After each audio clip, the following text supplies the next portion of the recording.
A mother's life cut short, the shocking story behind the perfect neighbor. What happens when a tight-knit community is torn apart by a senseless act of violence? This is the haunting question at the heart of The Perfect Neighbor, a documentary that delves into the tragic killing of Ajike Owens, a beloved mother of 4, by her neighbor Susan Lorincz in Ocala, Florida. But here's where it gets controversial. The film doesn't just tell a story, it challenges us to confront the systemic issues that allowed this tragedy to unfold. And this is the part most people miss: how a seemingly minor dispute over children playing in a field could escalate into a fatal shooting, leaving a community reeling and a family forever changed.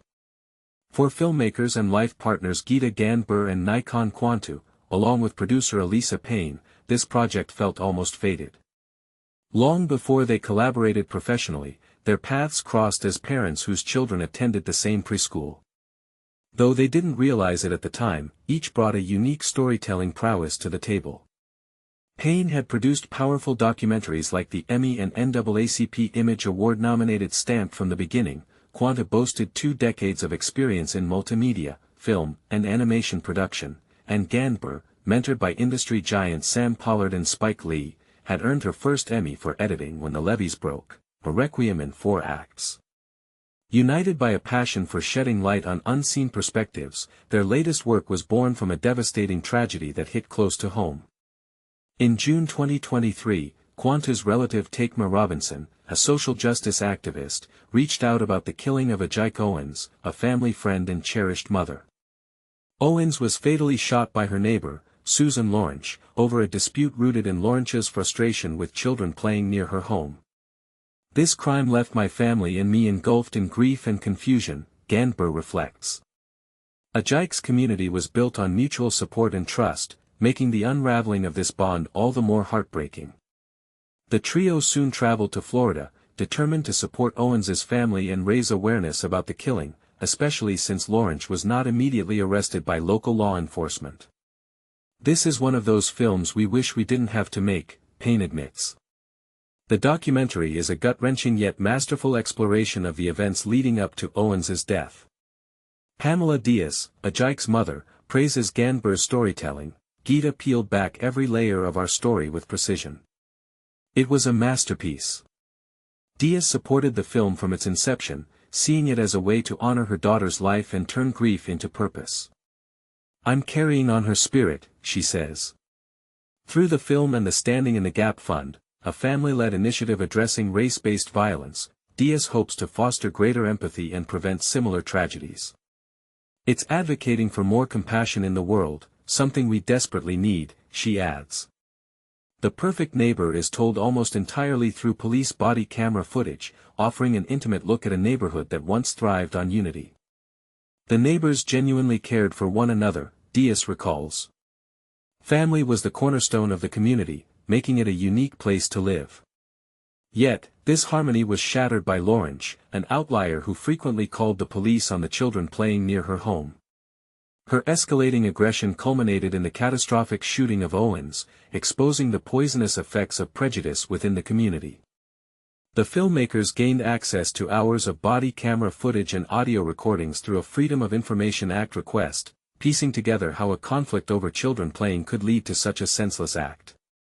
"You're watching something go from normal to, wait, where's this going?" Kwantu explains. When they approached Diaz about turning this into a documentary, she agreed, trusting Gandbhir's sensitivity and professionalism. "Geeta was always in constant communication, ensuring I was comfortable with moving forward," Diaz says. This trust allowed Diaz to step back from the filmmaking process, confident in Gandbhir's ability to tell their story with respect and care. The documentary also examines Florida's Stand Your Ground law, which allows individuals to use deadly force if they feel threatened, even outside their homes. This law gained national scrutiny after the 2012 acquittal of George Zimmerman, who fatally shot Trayvon Martin.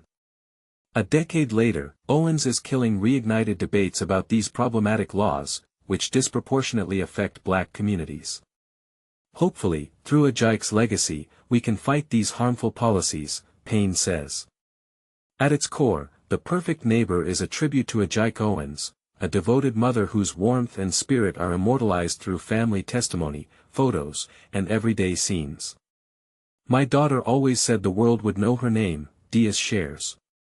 And this film has made her word come true. The film does not show the shooting itself but reconstructs the events using interviews, 911 audio, and police body camera footage. For Diaz, watching the film was both devastating and cathartic. Reliving those moments was overwhelming, but Geeta's craft was unmistakable, she says. It was a masterpiece. As for Susan Lorincz, she was arrested days after the shooting and charged with manslaughter, culpable negligence, battery, and assault.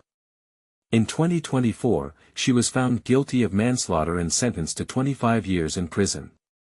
The Perfect Neighbor premiered at the Sundance Film Festival, where Gandbhir won the U.S. Documentary Directing Award. Now, the filmmakers aim to reach a wider audience, sparking conversations about the attitudes and policies that perpetuate such tragedies. But here's the question that lingers: how many more lives must be lost before we address the root causes of such violence? The Perfect Neighbor doesn't provide easy answers, but it challenges us to ask the hard questions. Will you join the conversation?